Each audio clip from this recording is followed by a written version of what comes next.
My stepdaughter screamed. "You're not my dad, you're just some guy who pays for stuff," in front of all my friends. My wife said, "Then have your own kid." I smiled and filed divorce papers, but first, let me break down exactly what that moment cost them both, and how 8 years of strategic financial planning had prepared me for this exact scenario.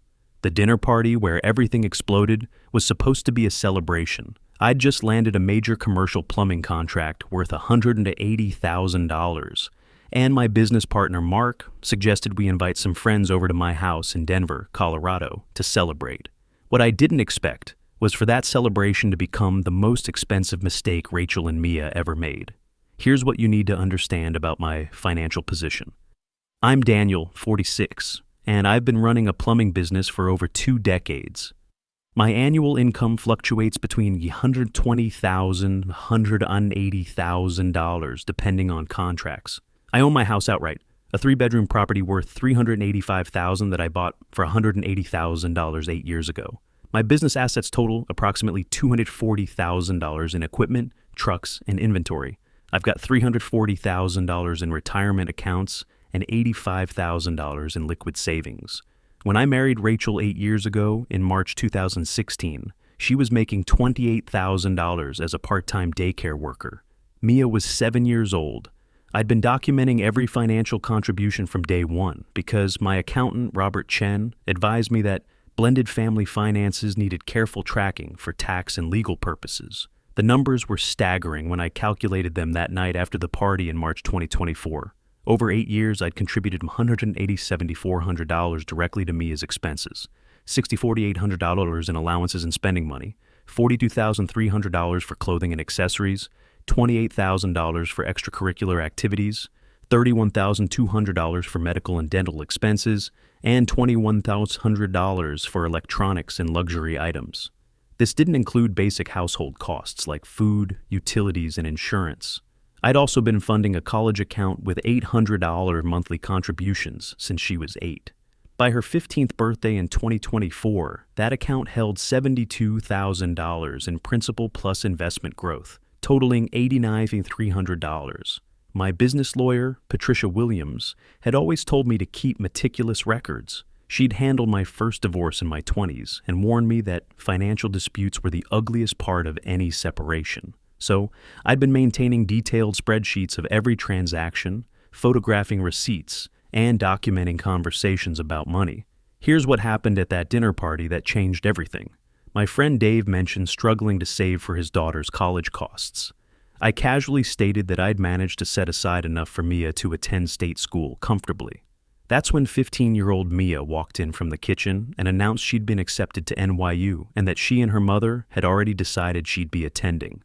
NYU's annual cost was $78,000. 4 years would total $312,000.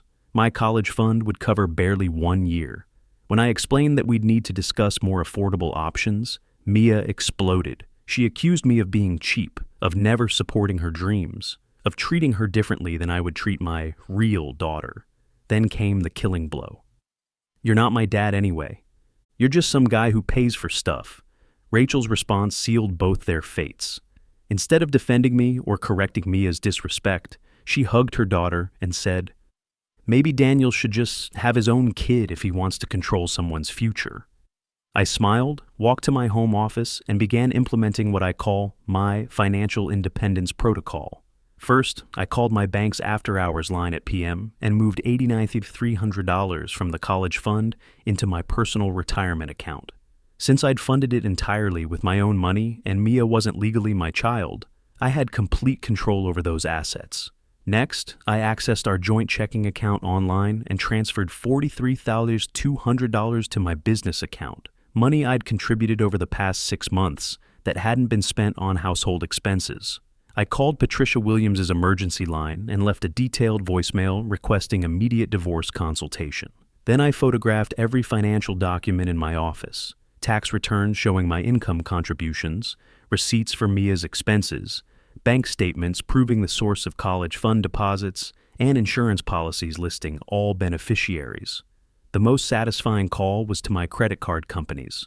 I removed Rachel as an authorized user on all accounts, effective immediately. She'd been using my American Express for everything from groceries to her personal shopping. Monthly charges averaged $3,200, with about $1,800 going to me as expenses.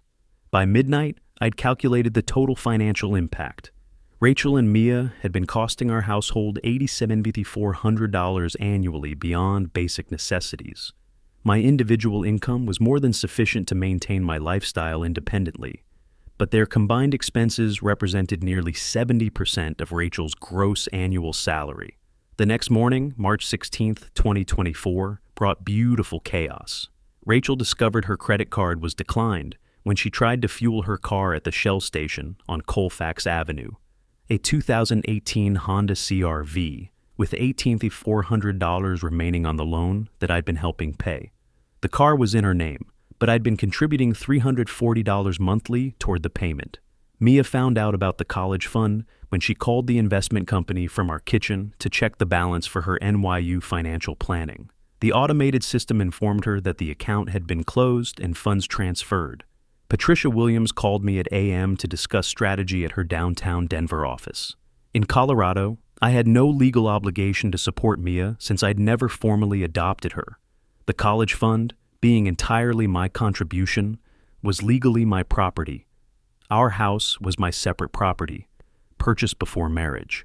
Rachel would be entitled to a portion of assets accumulated during marriage, but given her minimal income contribution, that amount would be limited. "Your documentation is extraordinary," Patricia told me during our meeting. "Most people can't prove their separate contributions this clearly. You're in an excellent position. The legal fees would cost approximately $12,000, $18,000, but the financial protection was worth hundreds of thousands in long-term assets." Patricia filed the divorce papers that afternoon at the Jefferson County Courthouse. Rachel's reaction was predictable. She called me crying at 6 p.m., apologizing, claiming Mia didn't mean it. But I'd recorded that conversation, legally permissible in Colorado, with single-party consent. Her exact words. "You know she respects you. She just gets emotional about college. Can't you just forget this happened?" I explained that I'd spent 8 years being treated like a financial resource rather than a family member. The college fund situation proved they'd been making major decisions without including me while expecting me to fund those decisions. 2 weeks later, on March 30th, 2024, things escalated dramatically. Rachel hired an attorney, David Morrison from Morrison & Associates, who charged $450 per hour. She was demanding spousal support, half of my business assets, and continued college funding for Mia. Her legal fees were mounting quickly. And with her limited income of $45,000 annually by 2024, she was financing everything through credit cards. My strategy was methodical. I provided Patricia with comprehensive financial documentation spanning 8 years. Bank statements showing my contributions, receipts proving I'd funded 85% of household expenses, evidence that Rachel's income had covered barely her personal expenses and basic necessities. The most damaging evidence was a series of text messages between Rachel and Mia discussing my income that I discovered on our shared family phone plan. Screenshots showed them calculating my earnings, planning purchases based on my contracts, and discussing how to approach me for larger expenses. In one particularly revealing exchange from February 2024, Mia texted, "Just tell him it's for school. He never says no to education costs." Patricia's paralegal had calculated that my contributions to our household totaled $342,800 over 8 years, while Rachel's contributions totaled $89,600. Her salary had increased to $45,000 annually by year 5, but her spending had increased proportionally. The business valuation came back at $485,000, higher than I'd estimated due to our recent contract acquisitions. However, since I'd owned the business for 12 years before marriage and had detailed financial records proving Rachel never contributed to business operations, her claim to business assets was minimal. Here's where my documentation strategy paid off magnificently. Patricia presented opposing counsel with a 47-page financial analysis proving that Rachel had been the primary beneficiary of our financial arrangement. Her living standard had increased by approximately 340% during our marriage, while she'd contributed roughly 20% of household expenses. Morrison tried to argue that Rachel's domestic contributions justified asset division, but I had evidence contradicting that claim. We'd employed a cleaning service, $280 monthly, used meal delivery services frequently, $150 weekly, and I'd handled most household maintenance personally.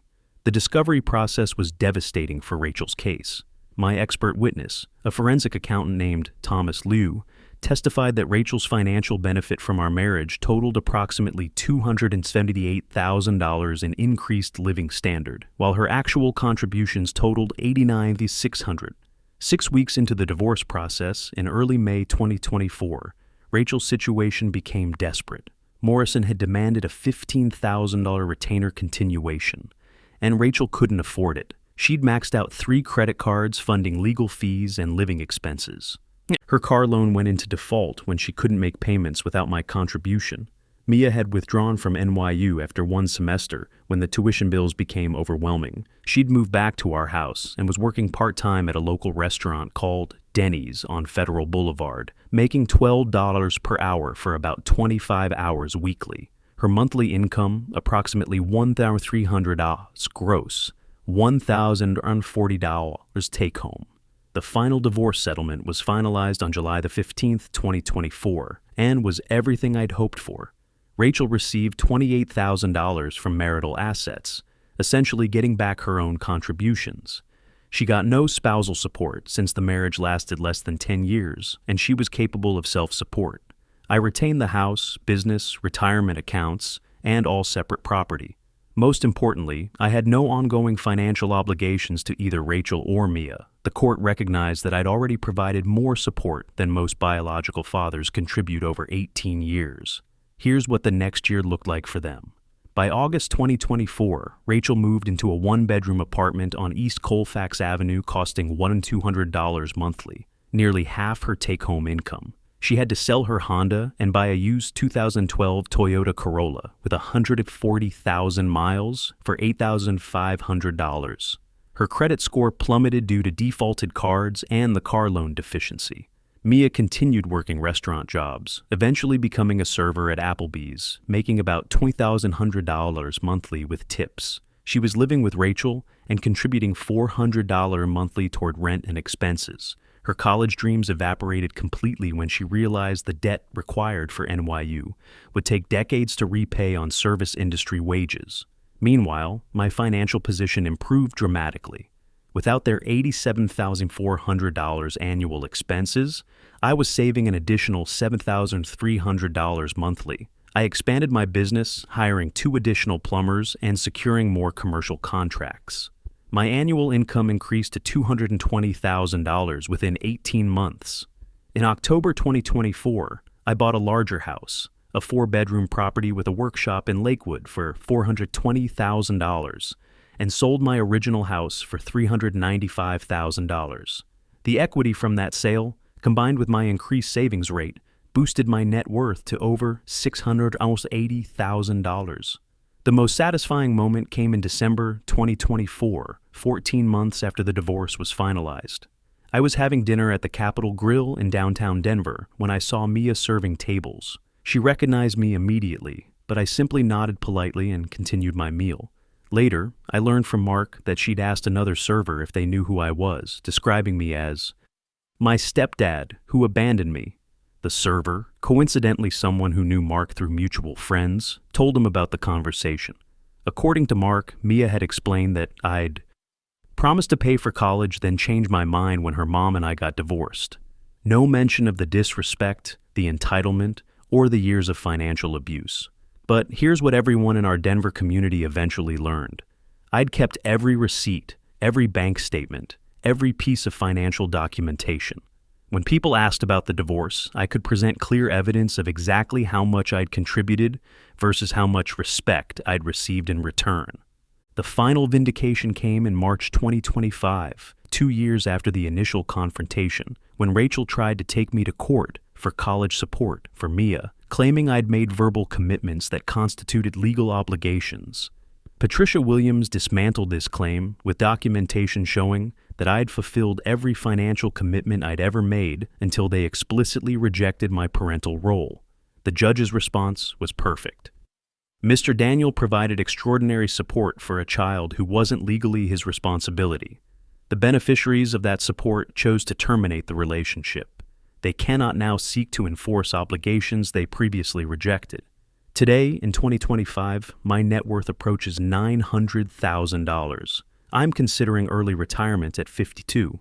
Rachel and Mia are both still working service jobs, sharing that small apartment on Colfax, and dealing with the long-term financial consequences of their choices.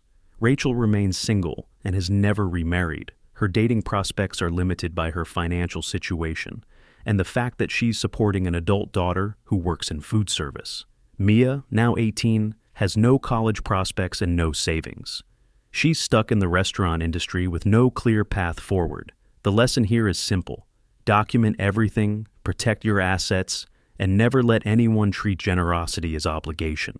Those 15 minutes of humiliation at my dinner party cost them approximately $400,000 in lifetime financial support and college funding. Sometimes the most expensive words you can speak are the ones that reveal what you really think about someone's value in your life. When people show you who they really are, believe them, and then make sure they face the full consequences of their choices.